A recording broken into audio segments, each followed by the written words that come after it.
Masih di bab yang sama karena bab ini sangat panjang ya. Kita sekarang membahas tentang konsep development, khususnya front end proses ya. Jadi apa nih kalau konsep development dalam bahasa Indonesianya kan pengembangan konsep ya. Tinggal dibalik aja. Jadi konsepnya yang dikembangkan dengan cara proses front end. Nah, front end ini memang cukup membingungkan atau istilah yang jarang kita dengar atau mungkin kita sering mendengarnya, cuma kalau diterjemahkan ke bahasa Indonesia agak membingungkan karena kalau diterjemahkan ke bahasa Indonesia kan dimulai dari sini dulu, end front gitu ya. Tapi untuk mempermudah pemahaman tentang front end, kita harus tahu dulu lawan katanya front itu kan back ya. Nah, dengan kita tahu apa maksudnya back end, apa maksudnya front end, kita menjadi bisa memetakan apa maunya si front end, apa maunya si back end. Nah, tapi saya juga tidak mengabaikan. Saya tidak ingin juga mengabaikan ini ya. Jadi ada definisi front end di sini. Generally contains many interrelated activities. Jadi secara umum front end proses ini berisi pada umumnya berisi aktivitas yang saling terhubung gitu ya.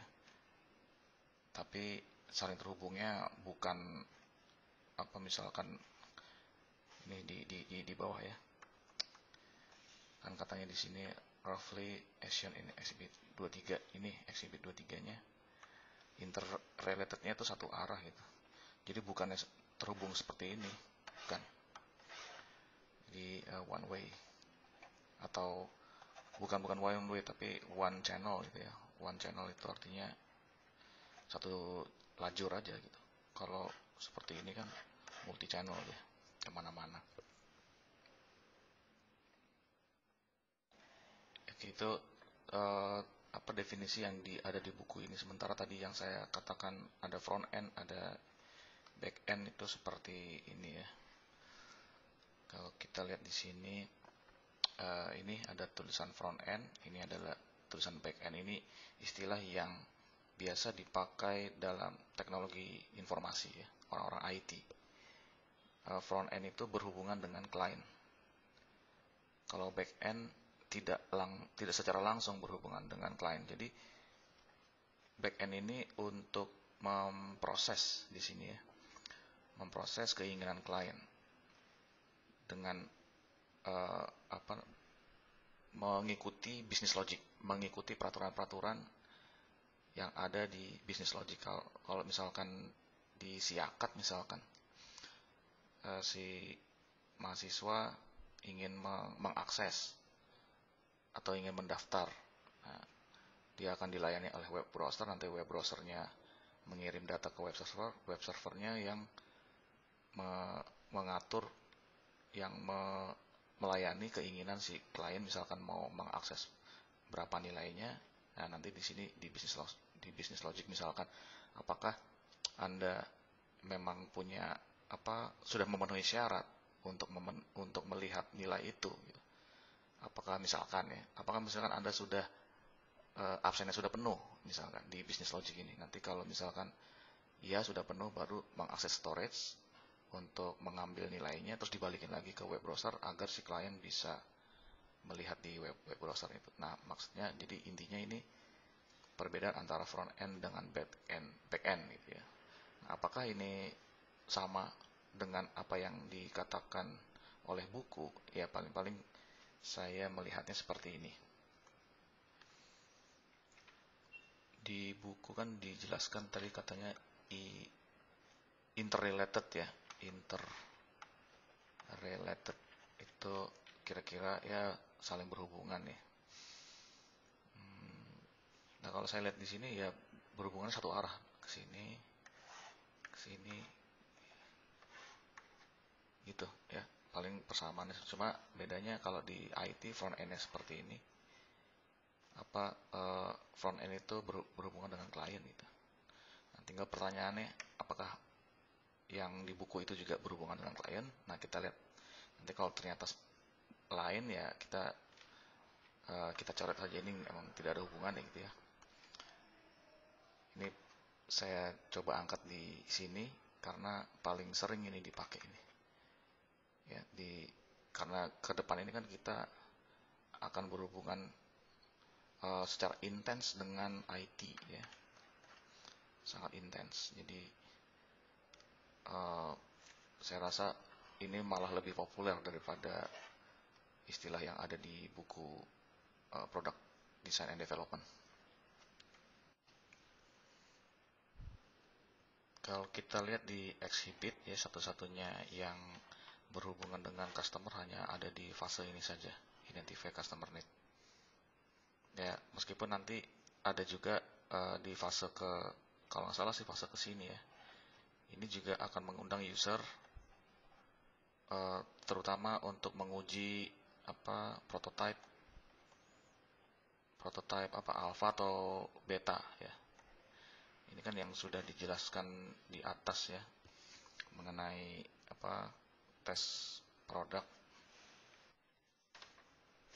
ya di sini ya, antara early, alpha atau beta di sini yang mengundang para user atau juga supplier penyedia materialnya, misalkan bahan baku maksud saya. Jadi kesimpulannya apa mengenai proses front end ini? Ya, kesimpulannya kita lihat di sini saja ya. Jadi banyak aktivitas front end yang terdiri dari fase-fase pengembangan konsep ya. Front end, aktivitas front end yang banyak berisi fase pengembangan konsep ya, seperti ini 1, 2, 3, 4, 5, 6, 7 ya. Kemudian sebelum kita mengidentify customer need, kita perlu membuat mission statement. Ini juga sudah saya ajak Anda untuk melihat mission statement ya. Istilahnya itu sneak peek, itu agak kita intip sedikit bab tentang mission statement. Itu ada di bab 4 kalau nggak salah, atau bab 6 saya lupa ya. Setelah mission statement selesai baru ke identify customer need.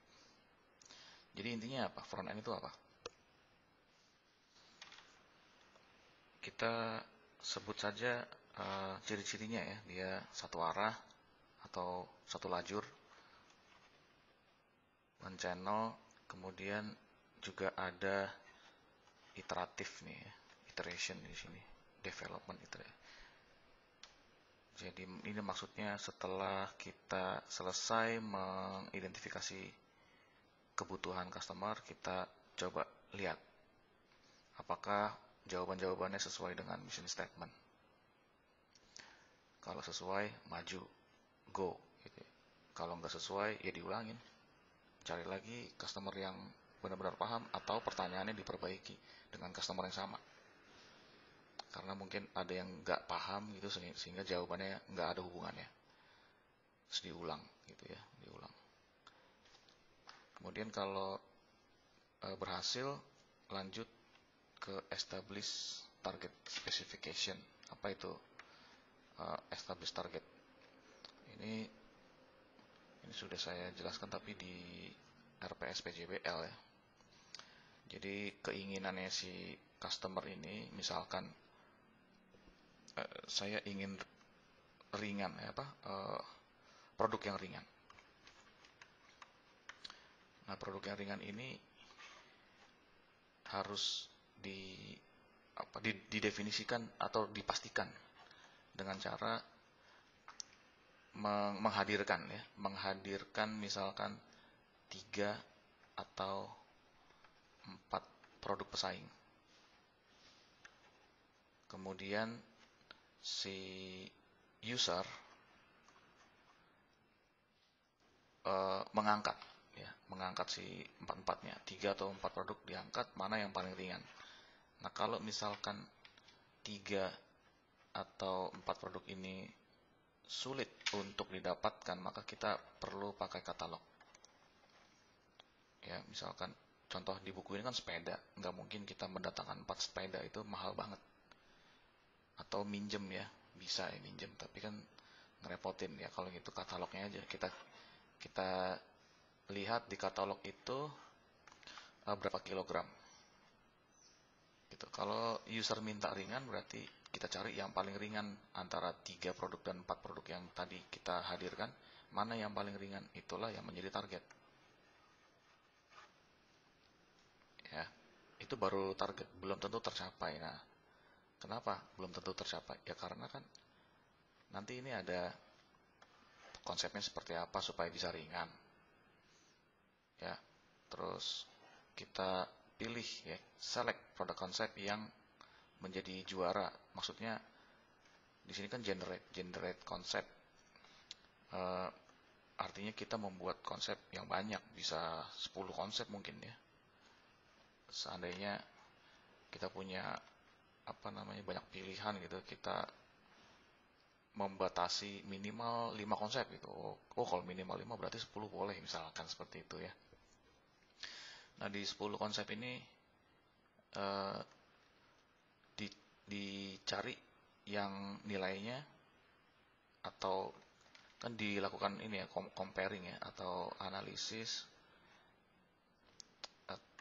tapi dengan cara salah satunya ya, kalau di buku ini dia pakainya plus 0 sama minus. Kalau di ini setara atau sejenis lah, bukan setara ya. Ini sejenis metode kualitatif.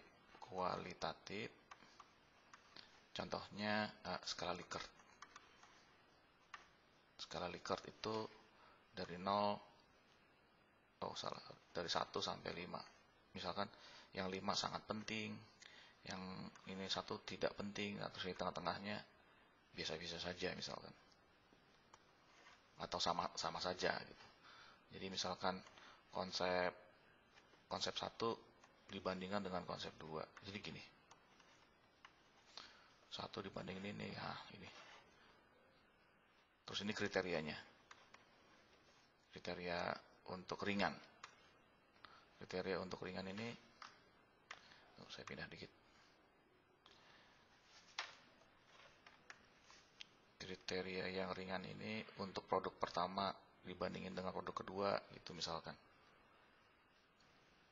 Terus 1 sama 3. Tapi kan kalau ringan ini kan nggak usah diperbandingkan seperti itu, karena ringan ini kan dia kuantitatif.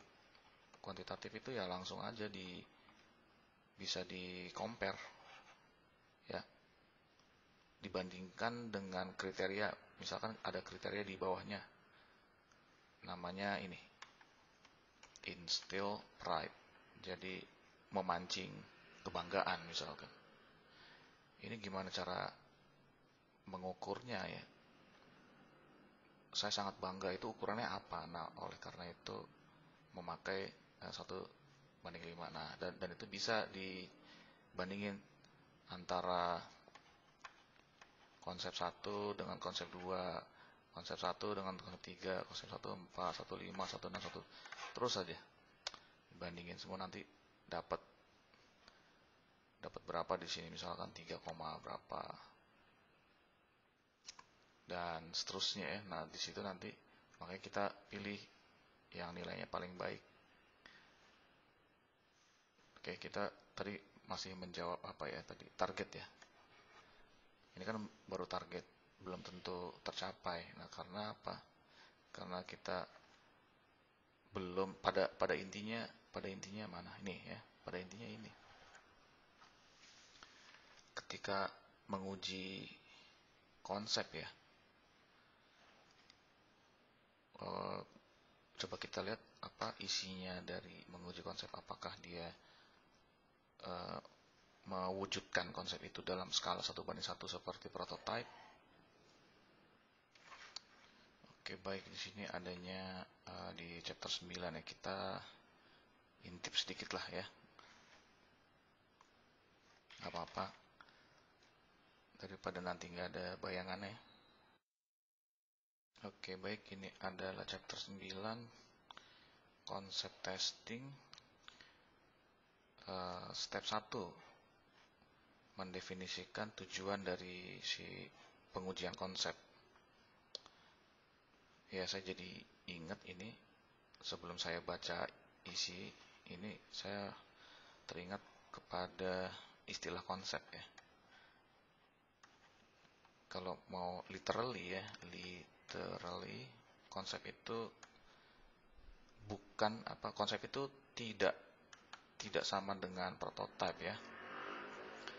Prototype. Meskipun kita sering melihat di media massa, media elektronik, ada namanya apa ya, mobil konsep misalkan. Di pameran mobil tuh, mobil konsep.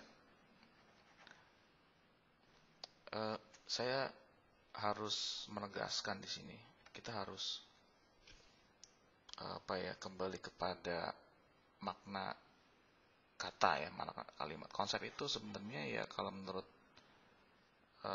bahasa Indonesia, konsep itu bukan wujud, bukan fisik, sorry. Ada wujudnya tapi bukan fisik. Kalaupun ada wujudnya, itu wujud digital di dalam komputer misalkan, itu boleh ya. Jadi konsep itu bukanlah fisik. Nah, kalau prototype, yes, fisik ya. Nah, kalau mobil konsep, katanya konsep itu bukan fisik. Tapi kalau di pameran-pameran, kenapa ada fisiknya gitu? Nah, kalau menurut saya ya lebih baik ini diganti mobil prototype daripada mobil konsep, paham ya? Ya, jadi mereka yang memakai kalimat ini menurut saya nggak tepat ya, mobil konsep. Yang benar tuh mobil prototype, karena konsep itu bukan fisik. Ini yang membedakan antara konsep dengan prototype. Nah, kalau begitu berarti konsep ini apa? Konsep testing harusnya dia tidak ada fisiknya. Gitu ya. Adanya wujud. Baik itu wujud dalam bentuk digital atau wujud dalam bentuk kata-kata gitu. Atau apa namanya? Wujudnya dalam bentuk tabel gitu. Dan lain-lain, yang penting nggak fisik gitu ya. Dan ternyata kalau saya baca di bawah, itu tidak ada fisiknya gitu ya.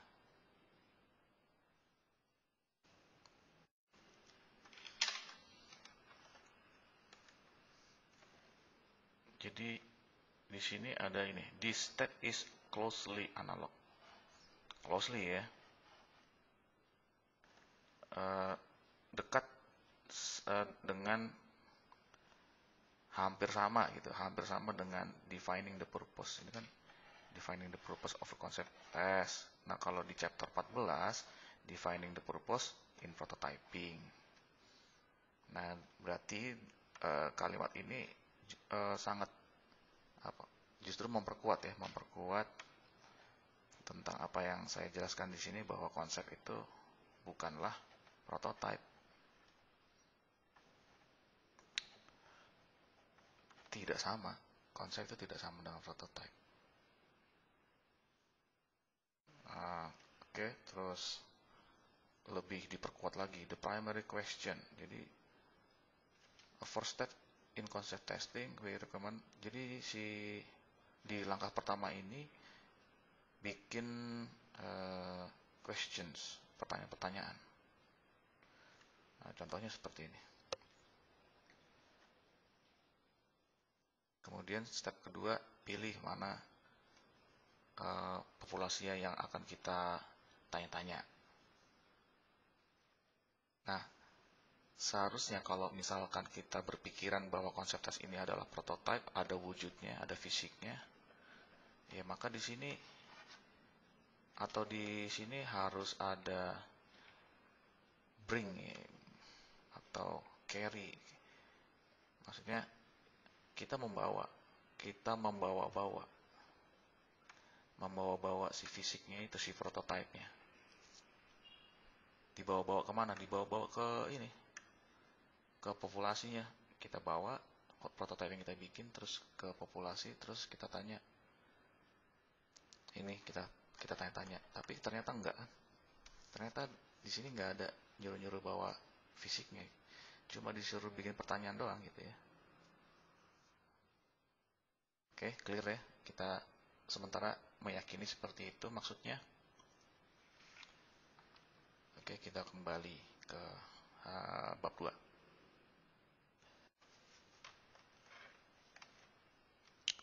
Oke, tes produk konsep. Berarti ini bukan fisik ya, bukan prototype. Masih belum. Nah, nanti di sini set final specification. Kita masih ngomongin tentang target nih. Ketika kita sudah membangun target yang dituangkan dalam dalam konsep ini, ya udah kita tes ke pasar. Ternyata si pasar bilang, misalkan, oh itu terlalu lebih, ini kurang, ini nggak usah. Nah, baru deh kita finalisasi. Sudah hasil dari survei di populasi itu tadi, ya udah itulah final gitu. Maksudnya final apa? Speknya itu udah final, udah nggak bisa lagi di apa-apain ya kan? Kita sudah ujinya langsung di populasi si pemakai produk itu gitu. Baru plan downstream development. Apa ini plan downstream development? Oke, sebelum ke sini saya mau mengingatkan lagi, ini ada panah-panah nih di setiap fase. Ya, di setiap fase ada panah. Kalau ini maksudnya melihat ke sini ya, bukan melihat ke balik ke sini, bukan. Ini melihat ke sini. Kalau misalkan populasinya nggak cukup atau populasinya kurang tepat atau dirasa kok kayaknya ada yang aneh ya, berarti ke sini ya, ke dites lagi si surveinya, apa si populasinya disurvei lagi gitu.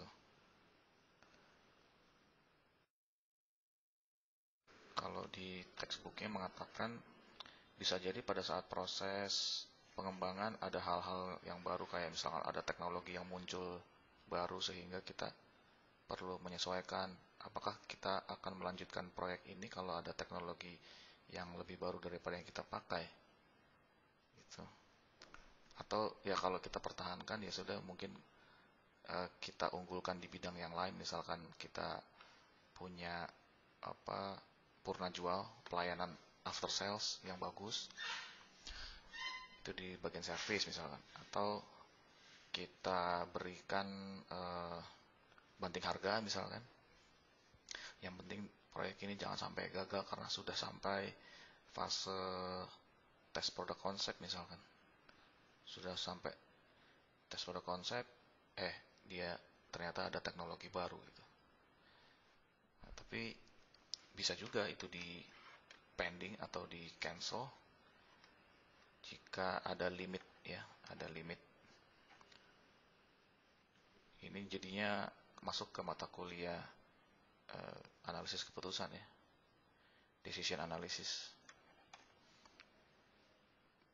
Biasanya dia apa namanya, ada keputusan ya, kita analisis go or no go.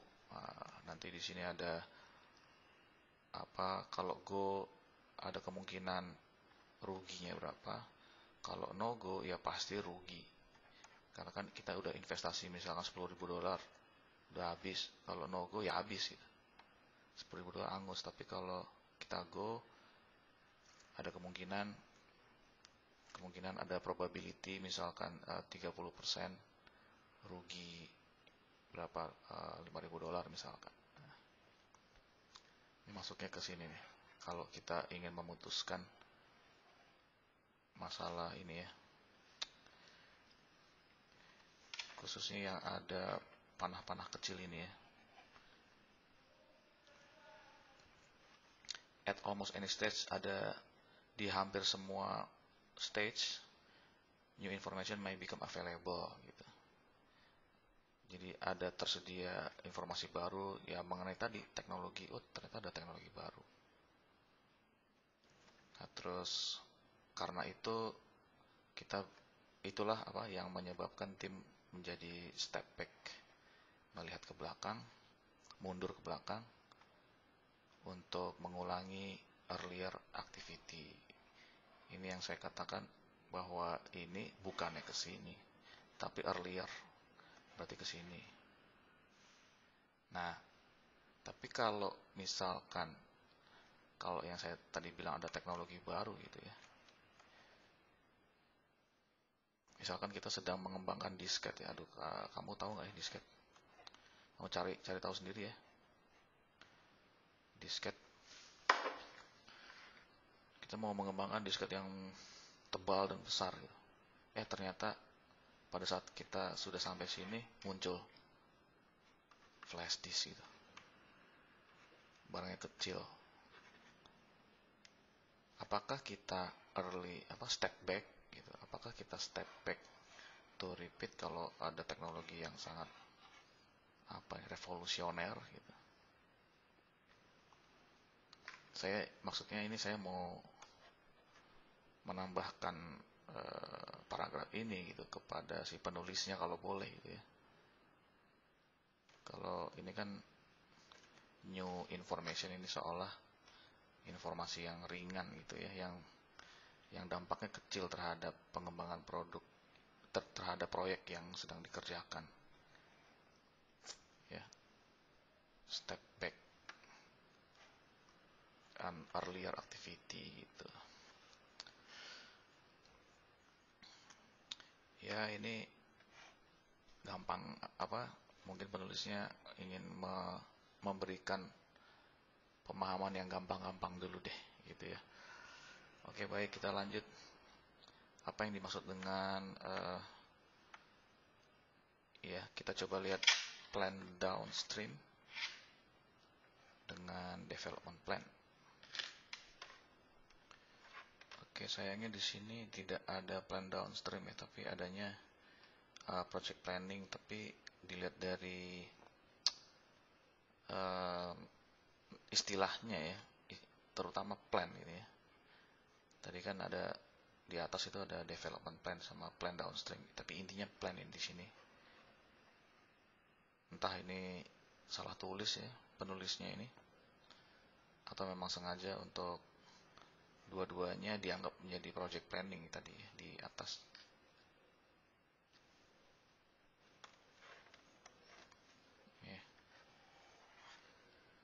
Ini mungkin dianggap menjadi project dan seterusnya. Justru malah di sini ada nih economic analysis, benchmark, ini malah ada.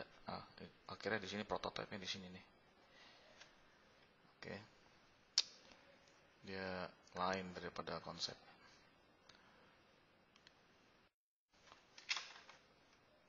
Oke, in this final activity ya, aktivitas terakhir dari pengembangan konsep. Ini konsep development nih. Sesuai bab kita, subbab tadi ya. Subbabnya tentang mengembangkan konsep. Dalam mengembangkan konsep, final activity-nya adalah gitu ya. Final activity dari pengembangan konsep adalah project planning. Project planning ini seperti yang sudah saya jelaskan di video sebelumnya, yaitu intinya ngurusin tentang time ya. Terus ada resource ya. Resource itu SD ya, sumber daya apa? Sumber daya manusia atau alat gitu. Dan satu lagi harusnya ada uang di sini, tapi dia cuma menyebut apa? Cuma menyebut time sama resource. Nah, hasil akhir dari project planning katanya ada apa kontrak book ya, yang isinya macam-macam seperti customer need, mission statement, ya, ya itu tadi yang di atas ya, front end itu semuanya ada di dalam kontrak book, ya, termasuk economic analysis dan seterusnya.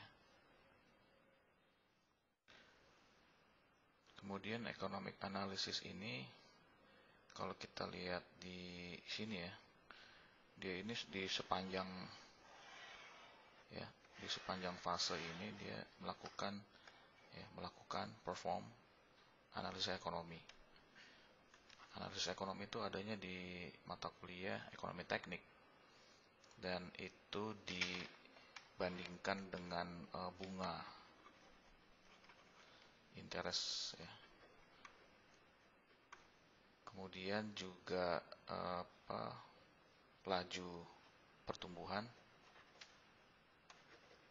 ekonomi yang dilihat dari, khususnya dilihat dari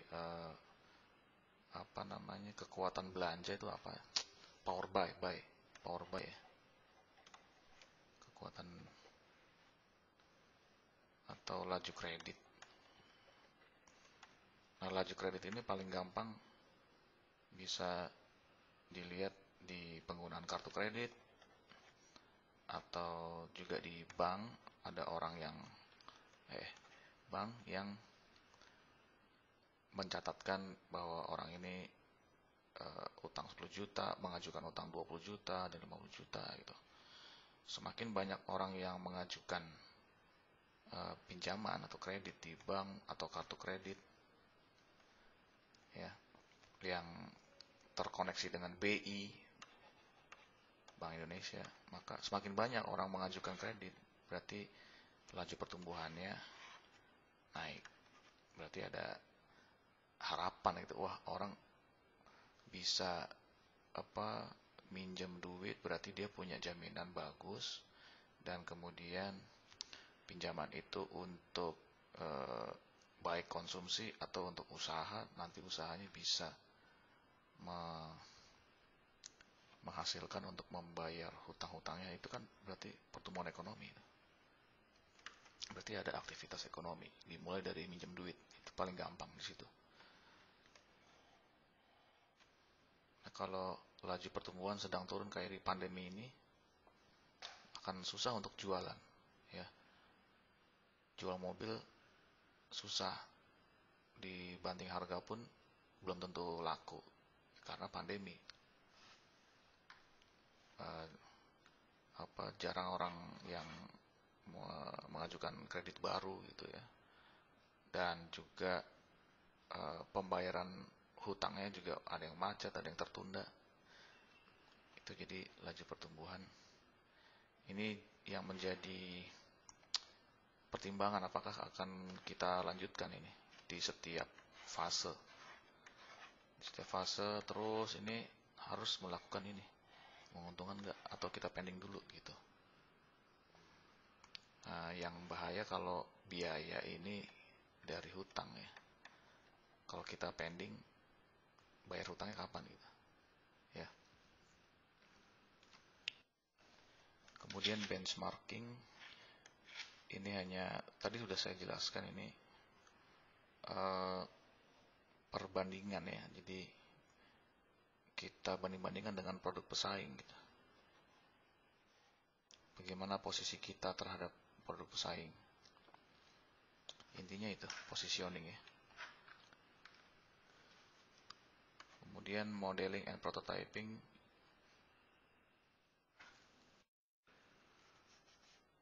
Di setiap stage ya, langkah-langkah dari pengembangan konsep ya.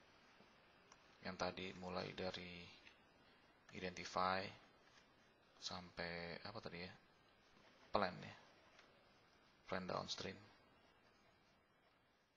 Itu katanya every stage itu melibatkan bermacam-macam model.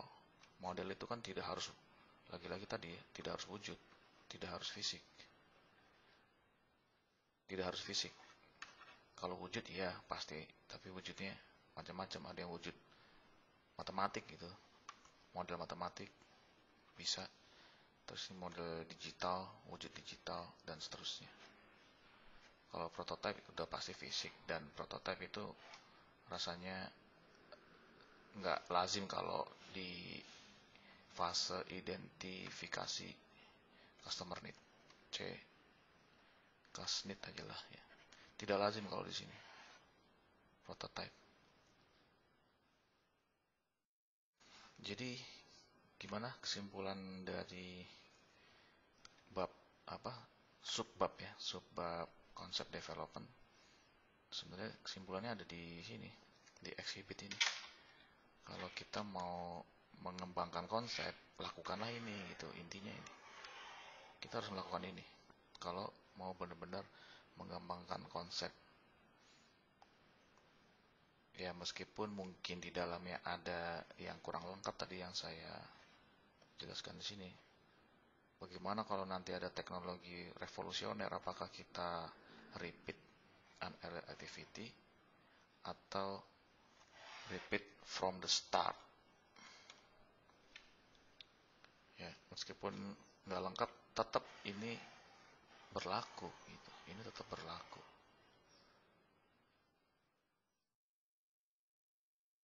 Baik, kita lanjut ke subbab berikutnya.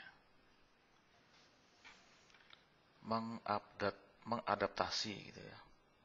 Mengadaptasi proses pengembangan produk secara generik, secara apa ini, pondasi atau dasarnya gitu ya. Generik itu lebih ke bahwa dia ini bisa dipakai di mana-mana, intinya itu generik. Intinya itu. Generik itu kayak blueprint atau komposisi yang tidak tergantikan.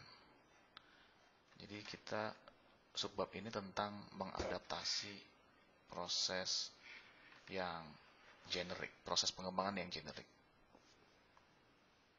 Nah, exhibit 22 dan 23 tadi, yang di atas yang terakhir, juga yang sebelumnya, itu adalah generik. Tapi, dan proses yang, beberapa proses tertentu yang di dalamnya secara partikel itu secara spesifik gitu ya, itu akan berbeda tergantung menurut dari konteks dan bentuknya si perusahaan, dan juga tantangan-tantangan dari proyek. Kayak tadi saya sudah menjelaskan, kalau misalkan ada proyek yang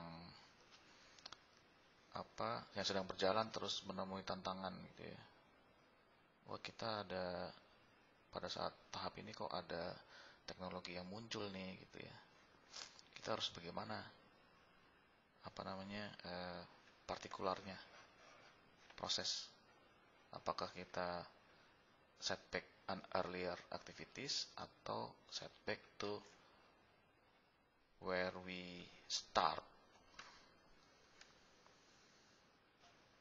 Si penulis mengatakan bahwa proses generik ini sebagian besar menggunakan istilah atau situasi market pool. Market pool itu apa ya? Nah, di sini sudah dijelasin juga bahwa market pool itu memulai pengembangan produk dimulai dari market opportunity. Nah, kemudian market opportunity digunakan untuk then use whatever available. Dan menggunakan apapun teknologi yang tersedia di zaman sekarang ini untuk memuaskan kebutuhan pasar. Itu adalah market pool. Jadi sekali lagi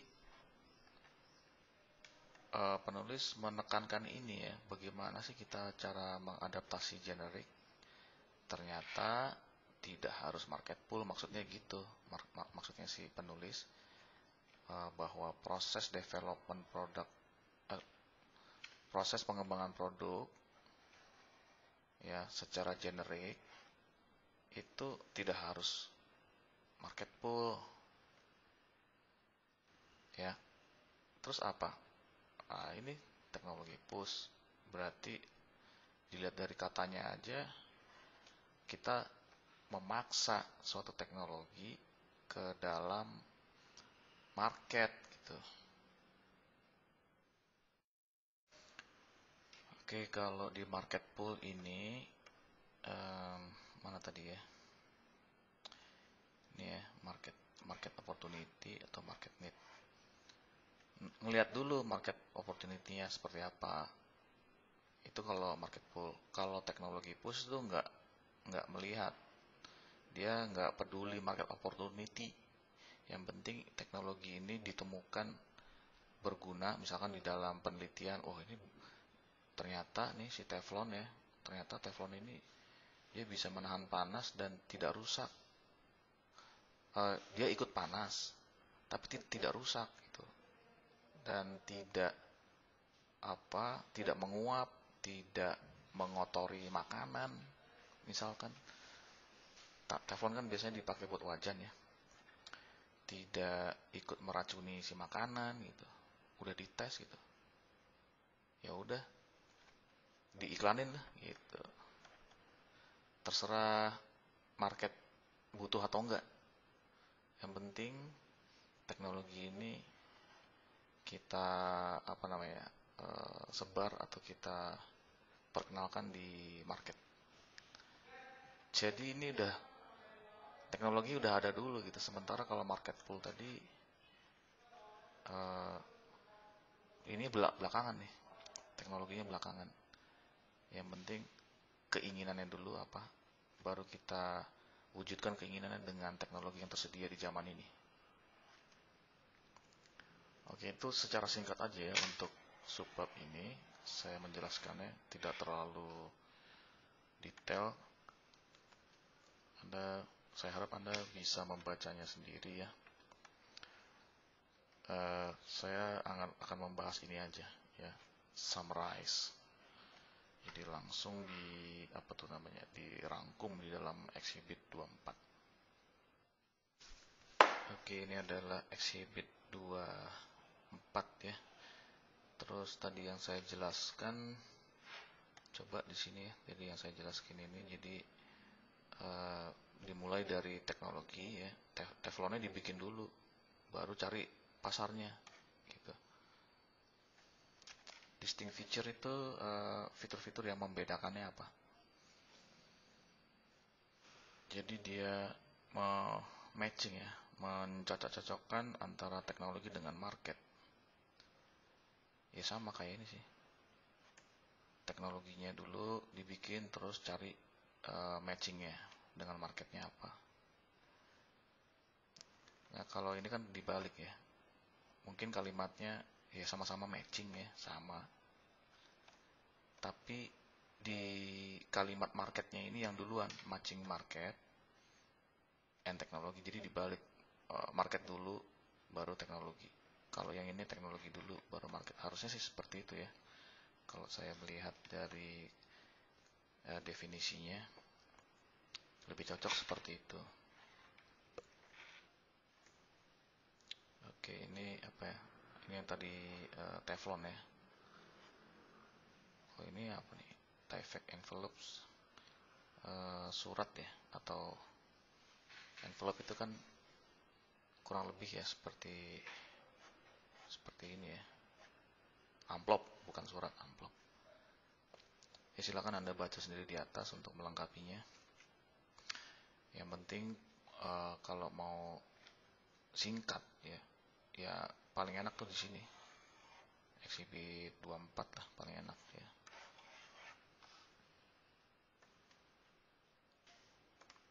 Lanjut ke subbab ini, product development process flow. Jadi aliran proses dari pengembangan produk ya. Bagaimana sih aliran prosesnya di pengembangan produk? Lah, tadi apa hubungannya? Apa bedanya dengan konsep development gitu? Di sini melanjutkan ya, subbab ini melanjutkan yang tadi ada market pull, teknologi push, adapting ya. Melanjutkan subbab adapting. Di subbab ini berusaha menjelaskan prosesnya ada 3 ya. Flow-nya itu ada 3, A, B, C. Yang cocok dengan ini, yang cocok dengan flow yang pertama ini adalah market pull, teknologi push, platform, dan seterusnya. Itu yang cocok untuk A. Kemudian untuk yang B, yang spiral tadi, untuk quick build product ya.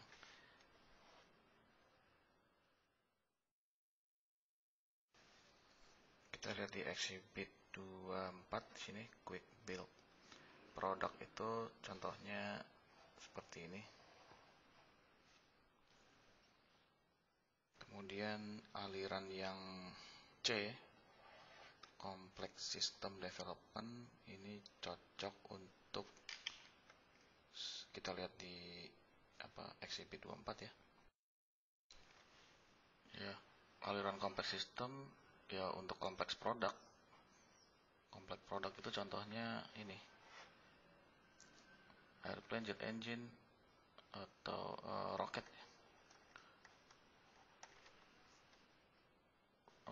Space rocket ya, SpaceX.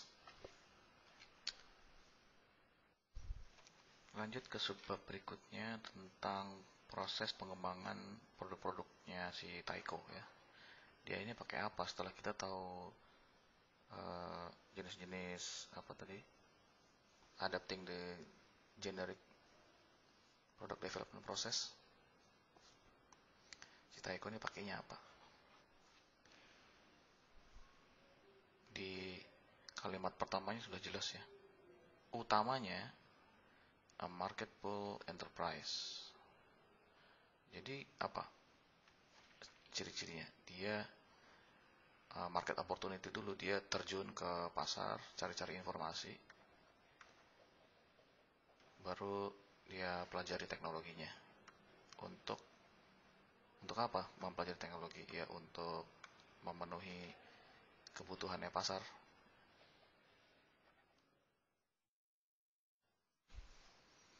Berarti langkah-langkahnya bisa Anda lihat sendiri di atas ya, bahwa Taiko seharusnya langkah-langkahnya seperti yang di atas tadi.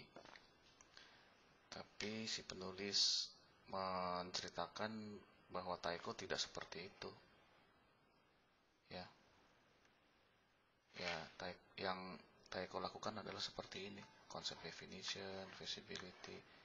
Secara garis besarnya conceive dulu, kemudian design, kemudian optimize, kemudian verify. Kalau secara detailnya ya launch terus post launch assessment. Nah, tapi si Taiko ini merasa ini di sini ya, would not be perfectly suitable for all. Taiko manager menyadari gitu ya, bahwa proses ini tidak sesempurna cocok untuk seluruh proyek pengembangan. Jadi si Taiko punya banyak proyek pengembangan, tapi si Exhibit 26 ini merasa kurang suitable gitu ya untuk semua proyek. Oleh karena merasa nggak cocok, maka si manajernya itu memilih rally point atau RP. Di sini ada RP ya.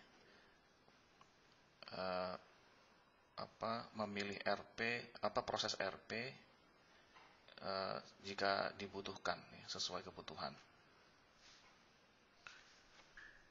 Contohnya ya di sini secara singkatnya, intinya si Taiko ini tidak selamanya menggunakan urutan ini gitu. tidak selamanya menggunakan urutan ini. Intinya sih itu sebenarnya di dalam sini. Nah, dia memberi contohnya ternyata beberapa produk barunya si Taiko itu berdiri di platform atau terbangun atas atau menggunakan platform yang sudah ada. Jadi nggak bikin lagi gitu. Jadi platform yang sudah ada sebelumnya, sudah ada di proyek-proyek sebelumnya itu dipakai. Jadi misalkan platformnya satu, misalkan rangkanya satu, nah produknya banyak. Misalkan produk untuk rumah, untuk gedung, untuk sekolah, untuk penjara barangkali, ya. Itu menggunakan platform existing, jadi tidak lagi bikin baru. Ya, untuk mengembangkan produk turunan, si timnya itu mengasumsikan ya ini tadi the use of existing technology. Tapi maksudnya selama pengembangan konsep ya, selama pengembangan konsepnya dikembangkan itu menggunakan existing teknologi. Jadi singkat maksudnya gitu, artinya tidak ada fase membuat teknologi baru. Baik, kita lanjut.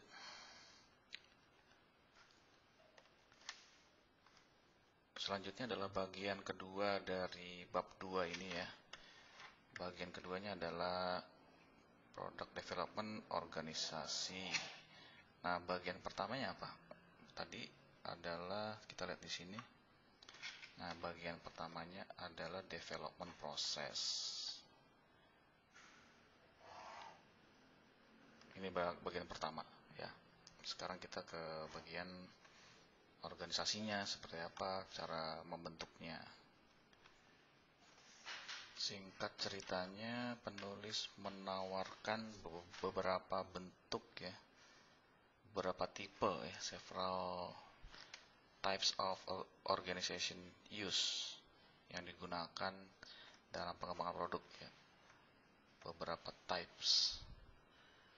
Jadi dari beberapa pengamatan bertahun-tahun mengamati perusahaan yang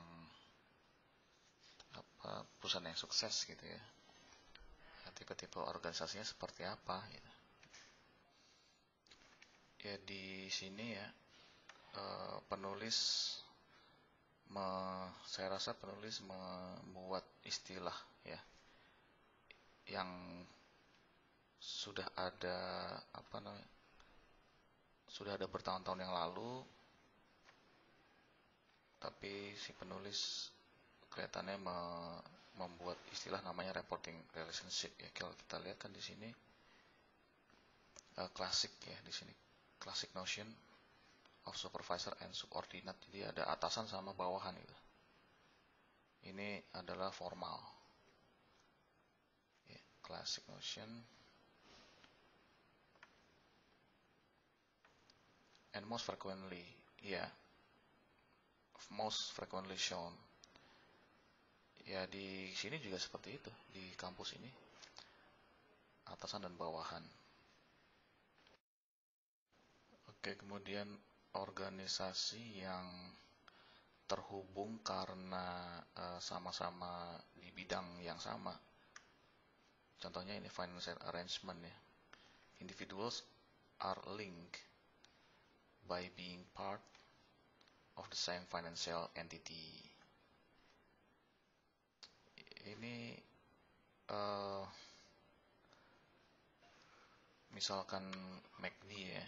McD itu kan cabangnya di mana-mana, tetapi setiap McD itu ada financial assistant ya, atau financial office.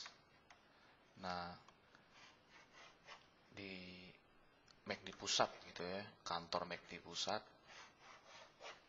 semua cabangnya ngumpul di sini gitu ya, berkantor sama. Ya, ini kan, such as a business unit atau departemen di dalam perusahaan gitu. Kalau di fakultas, di universitas ini setiap fakultas itu ada Wadek 2. Wadek 2 ini kan yang ngurusin ini ya, financial arrangement. Nah, di universitas itu semua Wadek 2 link. Nah, tapi linknya ini dengan digital atau teknologi informasi, IT, atau dengan WA, dengan email, terutama WA ya. Ada WA khusus Wadek 2 gitu, di seluruh fakultas. Dan seterusnya, khusus Wadek 3. Nah, nanti ini punya bos besar namanya Wadek 2. Gitu ya. Wadek 2 ini membawahi, mengangkangi istilahnya 7 Wadek 2 ya. Karena ada 7 fakultas gitu ya, jadi 7 Wadek 2 itu dihubungkan, karena terhubung ya, karena sama-sama entity, sama-sama financial entity. Kemudian kalau physical layout terhubung ya, karena dia share the same office, cuma gitu doang. Misalkan saya terhubung dengan prodi lain, prodi mesin, prodi kapal, sama-sama kaleb ya, sama-sama kaleb tapi bosnya ya lain-lain gitu. Bosnya lain, meskipun sama-sama kaleb, atasannya lain, tapi terhubung karena share the same office atau floor, building, or site, dan seterusnya. Ini maksudnya apa ya? Maksudnya apa? Ini sebenarnya si penulis ini ingin mengatakan bahwa organization are formed, dibentuk karena 3 ini. Ya, contohnya organisasi khusus kaleb misalkan, atau kalau di perusahaan-perusahaan itu serikat buruh ya, serikat buruh. Di fakultas kita ini ada individual are link di dalam WA, tapi isinya khusus pejabat, 4 prodi ya, apapun itu, apapun pejabatnya, pokoknya khusus pejabat, bukan dosen, maksudnya bukan dosen biasa, terus bukan tendik biasa ya, tapi khusus dihubungkan dengan WA pejabat, padahal lain-lain prodinya. Itu intinya ini. Organisasi yang terbentuk oleh establishing link ini, link apa nih linknya, hubungan yang terbentuk. Nah, hubungannya apa? Contohnya hubungan sama-sama kaleb, kita sama-sama kaleb nih, 4 prodi, akhirnya kita bikin organisasi khusus kaleb. Oh, terus kita sama-sama senat nih, hubungannya kita sama-sama senat, ya udah bikin organisasi khusus senat. Terus apalagi ya, si himpunan ya, oh sama-sama ketua himpunan, ada 4 berserta jajarannya, bikin lagi organisasi khusus BEM ya, BEM fakultas misalkan. Sederhana sebenarnya ini, bab ini sebenarnya sederhana. Kemudian si penulisnya menyimpulkan ini. Kesimpulannya, organisasi yang kuat, the strongest organizational links are typically those involving performance evaluation. Organisasi yang kuat itu akan terbentuk kalau mereka yang melibatkan evaluasi, budget, dan other resource allocation. Ini sebenarnya mata kuliah perilaku organisasi ini, PO ini, atau OMPI, ya, perilaku organisasi. Kalau OMPI ini apa saya lupa, ya kurang lebih sama lah, atau ilmunya HRD, Human Resource Development. Ini sosial ini sebenarnya ini. Jadi penulisnya seorang mechanical engineering berbicara tentang ilmu sosial. Jadi si Prof. Carl Ulrich ini mengatakan the strongest organizational links adalah yang melibatkan evaluasi, performance evaluation, etc. Jadi apa yang dimaksud dengan strongest atau organizational links ya? Apa yang dimaksud dengan organizational links?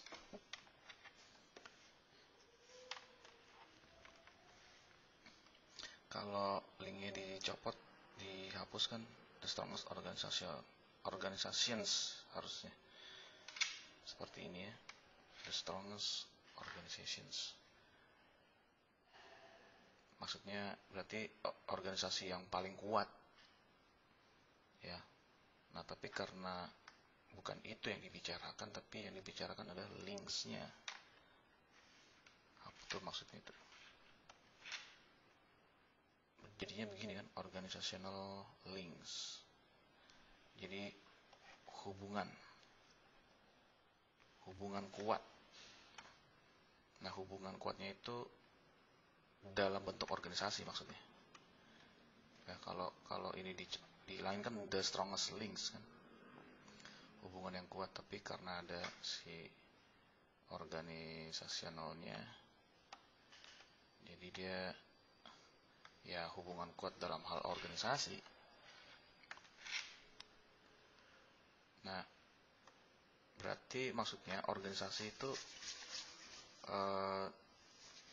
organisasi satu dengan organisasi yang lain itu bisa punya hubungan yang kuat kalau masing-masing those involving performance evaluation, hubungan yang kuat. Jadi ada dependent ya, ada ketergantungan. Artinya kalau misalkan di sini satu, ini dua, organisasi satu mengalami penurunan performance, maka akan mempengaruhi ini juga ikut turun misalkan.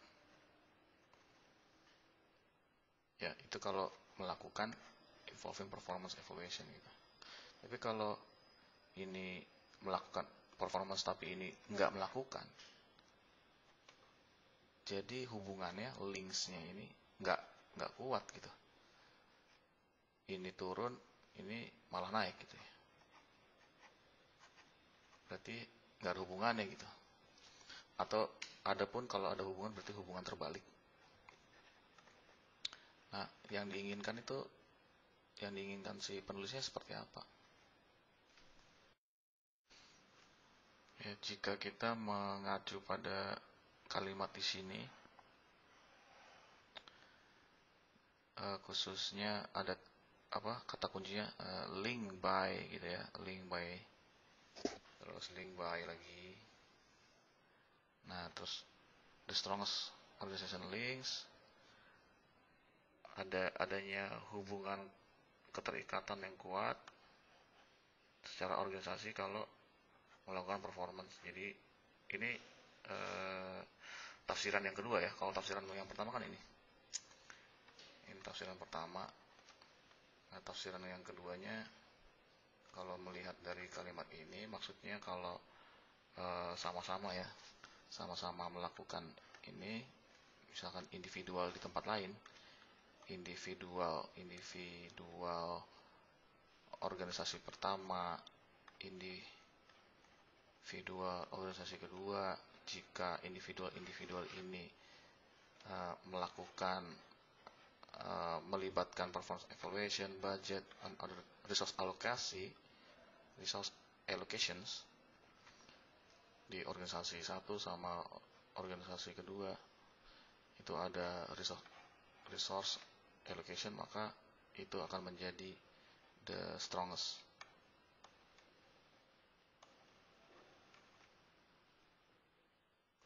Ya, kelihatannya yang kedua ini tafsiran yang paling masuk akal. Lanjut ke subbab, organisasi yang terhubung karena fungsi dan juga project atau dua-duanya. Ya, maybe align ini bisa disejajarkan gitu ya. Links maybe yang bisa saja atau dapat disejajarkan gitu. Intinya ya di sini function, terus di sini according to the project they work on.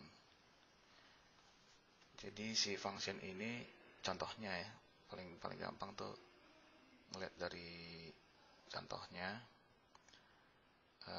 Classic functionnya contohnya adalah marketing, design, and manufacturing. Jadi organisasi bisa dikelompok-kelompokkan berdasarkan fungsi, berdasarkan non-fungsi. Maksudnya non-fungsi itu dia bukan marketing, bukan desain, ya pokoknya dia atau apa nih? Jadi di sini dia bilang individual apa dia expertise, keahliannya to specific project.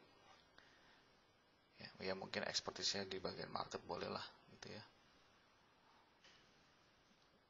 Jadi di sini maksudnya membentuk hubungan organisasi ini bisa isinya fungsional semua, bisa isinya yang tidak tergantung dari latar belakang fungsinya, tapi tergantung dari spesifik projectnya. Kalau projectnya misalkan mengenai project cuma project survei doang misalkan, ya. Jadi di sini berdasarkan fungsi, di sini berdasarkan project, ini itu aja lah. Ya. Bikin organisasi khusus desainer gitu, berarti organisasi yang terbentuk karena fungsi. Kalau ini bikin organisasi yang isinya tuh bermacam-macam, ada marketing, desain, manufacturing, pokoknya numpuk di situ. Berarti karena project gitu. Karena project itu yang mengharuskan atau yang membutuhkan multi apa namanya kemarin itu namanya apa ya, atau membutuhkan cross fungsional. Yap. Intinya ya, langsung saja intinya ada di sini ya. Apa ini? Exhibit 28, various product development organisasi. Jadi organisasi bermacam-macam organisasi pengembangan produk. Untuk lebih mudah dimengerti, di sini di gambarnya memperlihatkan 3 fungsi dan 3 proyek. Oke, apa saja 3 fungsi tersebut? Oke, kita lihat dari bentuknya ya. Di sini kotak, bulat, sama segitiga. Itulah fungsinya. Di sini nggak dijelaskan yang kotak itu apa, tapi ya kalau lihat dari definisi yang sebelum ini, halaman ini ya, 2 halaman sebelum ini, anggaplah di sini tadi apa ya, marketing, terus di sini desain, terus di sini manufacturing. Ya, ini mark, ini man. Yes. Anggap aja seperti itu. Nah, di sini adalah fungsional organisasi. Jadi organisasi yang dikelompokkan berdasarkan fungsi-fungsi. Terus kalau yang ini organisasi yang didasarkan dengan proyek. Nah, ini proyek pertama, ini proyek kedua, ini proyek ketiga. Ya. Yang ini kelihatannya kita bisa melihat vertikal, secara vertikal. Yang ini kita bagi secara horizontal. Ya, tinggal kotaknya jadinya begini kan. Kalau ini vertikal gini. Ini pengelompokan secara ekstrim ya. Ekstrim fungsional, ekstrim project. Nah, kalau yang di bawah ini campur. Lihat, ada vertikal, ada horizontal. Kadang-kadang dia secara fungsional, kadang-kadang dia secara proyek. Nah, itu tergantung dari proyek ringan apa proyek berat. Ini proyek yang berat. Ya, jadi di sini ada abu-abu ya. Kalau kita lihat apa tuh maksudnya dari shadow ya. Di sini warnanya abu-abu ya, kotaknya. Abu-abunya horizontal. Nah, sekarang ini abu-abunya vertikal berdiri gitu ya. Nah, apa ini abu-abunya maksudnya? Tidak ada definisi secara pasti apa maksudnya abu-abu itu, tapi kita bisa mengasumsikan atau mendefinisikan abu-abu tersebut dengan kotak yang jelas tadi ya. Kita lihat di sini a lightweight project organization ya. Jadi ini ringan lah, proyeknya ringan. Kemudian ini proyek yang berat misalkan. Kita lihat dari proyek yang ringan aja. Di sini ada tulisan stronger functional links. Strong. Berarti kalau kita lihat di gambarnya di sini lightweight, strong functional link berarti yang ini kan. Ini ciri-cirinya fungsional kalau dia isinya adalah orang yang sama. Nah, di sini orang yang sama. Lightweight itu lebih concern kepada fungsional organisasi. Kalau proyeknya ringan. Kalau proyeknya berat, lebih baik lebih mengutamakan organisasi yang sifatnya dia cross fungsional ya. Ada proyek tadi yang saya bilang sini, proyek pertama, proyek kedua, proyek ketiga gitu ya. Lebih baik atau kalau ini bukan proyek, mungkin ini ada suatu tim gitu ya. Tim yang isinya banyak fungsional macam-macam. Terus ini ada tim 1, tim 2, tim 3 ya. Yang ini timnya isinya orangnya sama semua gitu. Ya. Cuma itu aja perbedaan lightweight sama heavyweight adalah istilahnya kecenderungan ya. Kecenderungan atau condong bahwa lightweight itu lebih baik kalau ringan, proyeknya ringan. Timnya itu kita bikin isinya sama semua orangnya. Satu tim. Tapi kalau proyeknya berat, timnya bermacam-macam isinya ya. Kira-kira seperti itu. Kita lanjut. Oke, sebelum kita ke bab apa nih? Sebelum kita ke bab ini ya, bagaimana cara memilih struktur organisasi, kita melanjutkan yang bab sebelumnya tadi, yang ini ya. Kita lanjutkan tadi khususnya exhibit 29 di bawah. Ini ya. Tapi ini judulnya organization struktur ya. Oh, ini bab. Mohon maaf, ini bab. Ternyata bab selanjutnya ini organizational struktur kan. Yang di sini. Oke lah, kalau gitu kita ke sini saja ya, lanjut bab berikutnya. Tapi ini akan lebih baik kalau lebih singkat, lebih gampang kita melihat di sini, di exhibitnya ya. Mungkin untuk lebih cepat memahami ini biasanya lewat contoh ya, contoh produknya ini. Terus apa, aerospace companies, contoh-contohnya.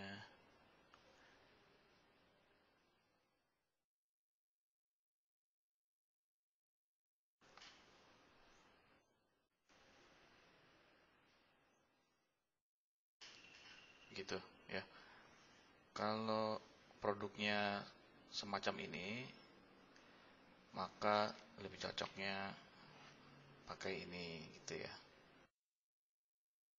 Ya tentunya semua punya kelemahan, punya strength juga gitu ya, punya kekuatan. Nah, kalau produknya seperti ini, nah kebetulan di sini juga ada karena antara light sama heavyweight ini kan beda-beda tipis lah.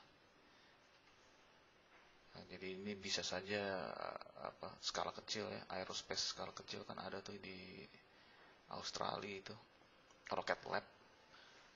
Kalau yang besar tuh SpaceX di Amerika punya. Tapi dua-duanya sama-sama aerospace company. Kalau Space Lab apa? Lupa saya nama yang di Australia itu. Rocket Lab ya, itu satelit-satelit kecil ya.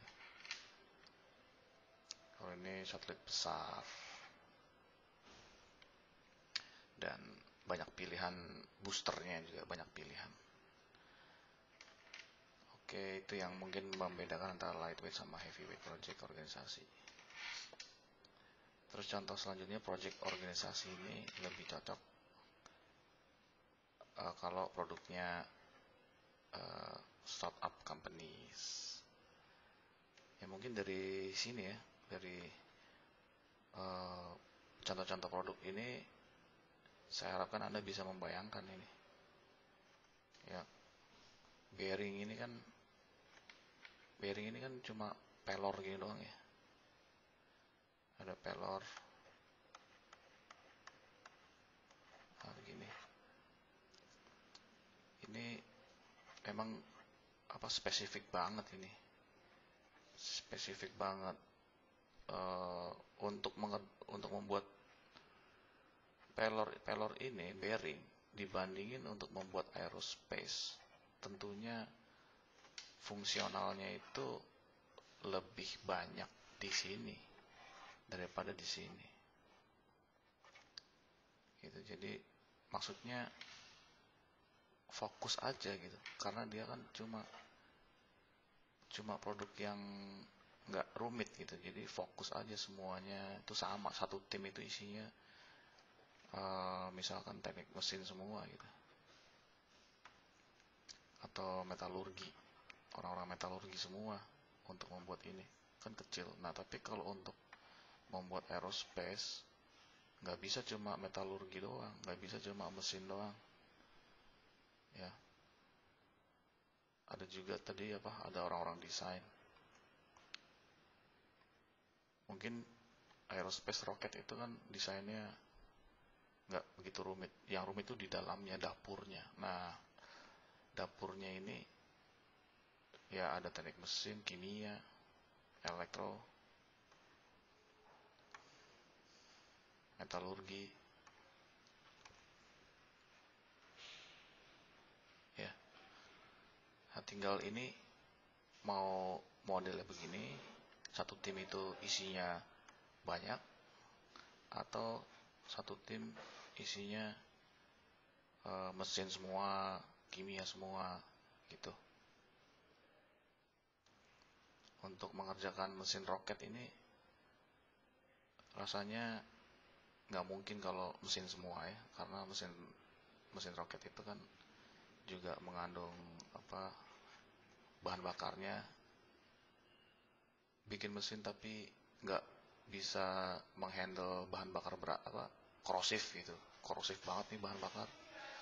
Jadi ini mesin cepat jebol. Nah makanya mau nggak mau tuh satu tim harus terdiri dari berbagai macam fungsional ya, meskipun di ini saya ke atas dulu ini ya. Di sini saya sudah terlanjur menulis tadi marketing, desain. Ini tidak harus seperti ini, marketing, desain sama manufaktur ini tidak harus seperti ini. Kalau dalam hal pembuatan roket peluncur itu, mesin roket kan di sini bisa aja mesin, sini kimia, sini metalurgi, gitu. Ini orang-orang mesin semua, di sini orang-orang kimia semua. Nah kalau produknya bearing, karena ini simple, ya ini bisa dikerjakan cuma satu bidang aja, bisa mesin, udah selesai. Jadinya ya cocok kalau functional organization. Tapi kalau roket misalnya, mesin roket itu kan rumit ya, rumit jelimet. Nah karena melibatkan bidang itu tadi mesin, kimia itu untuk bahan bakar nih biasanya. Terus metalurgi itu untuk memutuskan kita mau pakai apa. Kalau SpaceX itu kan dia pakainya stainless steel itu, SS, bodinya dari stainless steel gitu. Jadi lebih bagus kalau satu tim terdiri dari berbagai macam sehingga bisa gampang komunikasinya. Misalkan si bosnya bilang proyek kita proyek roket misalkan generasi ketiga, kita akan pakai minyak tanah misalkan. Nah minyak tanah ini dibahas oleh orang mesin, dibahas oleh orang kimia, dibahas oleh gitu, dan komunikasinya ini minyak tanah ini daya ledaknya berapa, nanya ke kimia. Terus metalurgi gimana bahan yang paling ringan yang bisa menghandle minyak, oh bahannya ini. Nah mesin gimana cara, terus mesin dikasih anak mesin dikasih informasi bahwa kita akan memakai bahannya minyak tanah dan logam bukan stainless steel misalnya, logam biasa misalnya. Nah, terus akhirnya dibikin mesin kekuatannya sesuai dengan keadaan keputusan memakai jenis logam dan minyak tanahnya gitu ya. Bahan bakar, apakah bahan bakar ini akan survive di ketinggian 100 km dari bumi gitu. Apakah dia akan membeku misalkan. Ini yang bisa jawab anak mesin misalkan. Jadi di sini komunikasinya gampang dibandingin seperti ini. Kalau seperti ini nanti si mesin bikin mesinnya apa ya, yang kimia, jadi saling nggak nyambung gitu, susah gitu. Ini bisa tapi sulit komunikasi. Ini kan sudah juga dijelaskan di tabel ya. Di weakness itu coordination across different functional can be slow and bureaucratic. Bureaucratic tuh harus dia minta izin dulu lah, mau masuk minta izin, mau keluar minta izin gitu. Ada sifat-sifat rahasia misalkan, takutnya. Jadi terlalu birokrasi. Ini kelemahannya dia ya. Itulah kira-kira, ini silakan Anda pelajari sendiri ya. Saya cuma kasih contoh aja tadi, Anda membayangkan ini. Semoga Anda bisa, dengan membayangkan itu Anda bisa menghubungkan bagaimana cara fungsional dan proyek bekerja. Ya, ini kan ekstrim kiri, ini ekstrim kanan. Nah, di sini tengah-tengah tuh ya abu-abu tadi yang saya katakan di atas. Atau ini hitam, ya, ini putih, ini kedua-duanya. Baik, ini adalah subbab yang terakhir.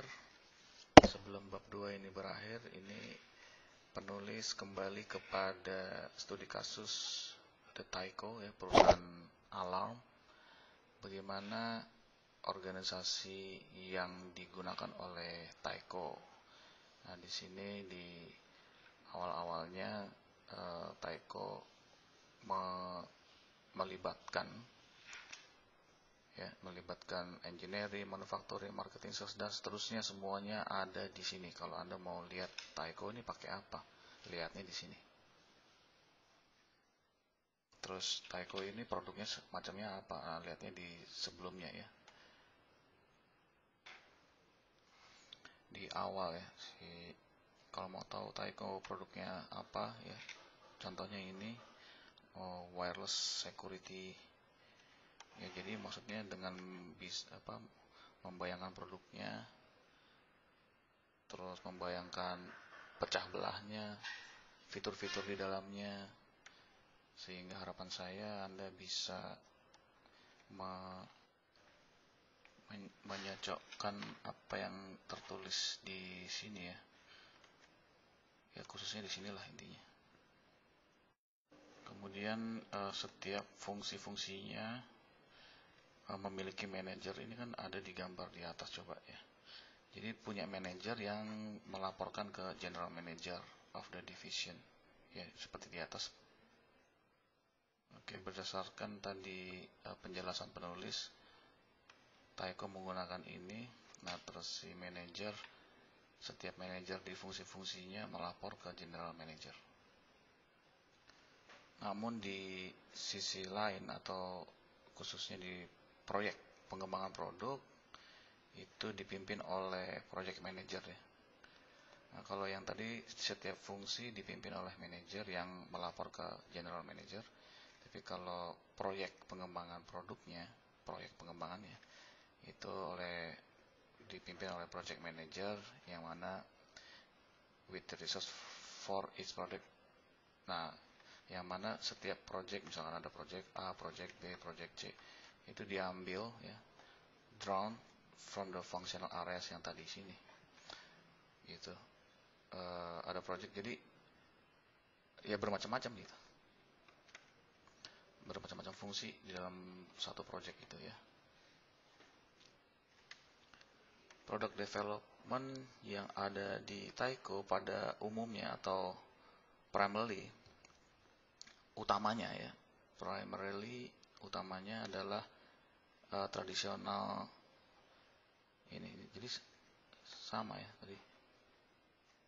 Kalau ini primary function ya, ini primary function. Kalau ini traditional functional organization structure. Jadi dia lebih ke struktur yang bentuknya adalah fungsional. Ya, itu ya.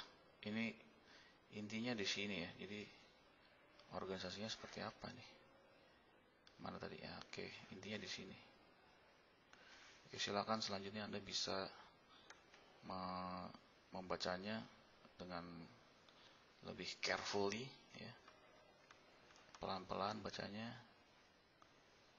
supaya nanti Anda dapat pemahaman secara akurat. Karena penulis ini saya rasa mungkin ada hubungannya juga dengan kebangsaannya gitu ya, karena dia ini kan dari Jerman, sehingga cara menulis bahasa Inggrisnya ini agak eh, kalau saya kalau saya kalau saya nilai itu dia kayak mislead ya, bener nggak nih mislead ya? Misleading. Jadi ada tafsiran, ada tafsiran dia maksudnya apa gitu. Gaya bahasa Inggrisnya seperti itu kalau yang saya lihat gitu ya. Oke, baik, terima kasih Anda telah menyimak sampai habis ya. Ini memang chapter 2 paling panjang ini ya. Di kuisnya pun juga waktu itu pernah saya buat menjadi 2 di beberapa tahun yang lalu. Nah, kalau sekarang kuisnya saya gabung gitu. Baik, apabila ada salah pengertian, salah sebut, oke, saya mohon maklum. Kita sama-sama belajar, oleh karena itu saya ingatkan sekali lagi untuk hati-hati membaca. Oke, terima kasih atas waktunya. Wassalamualaikum warahmatullahi wabarakatuh.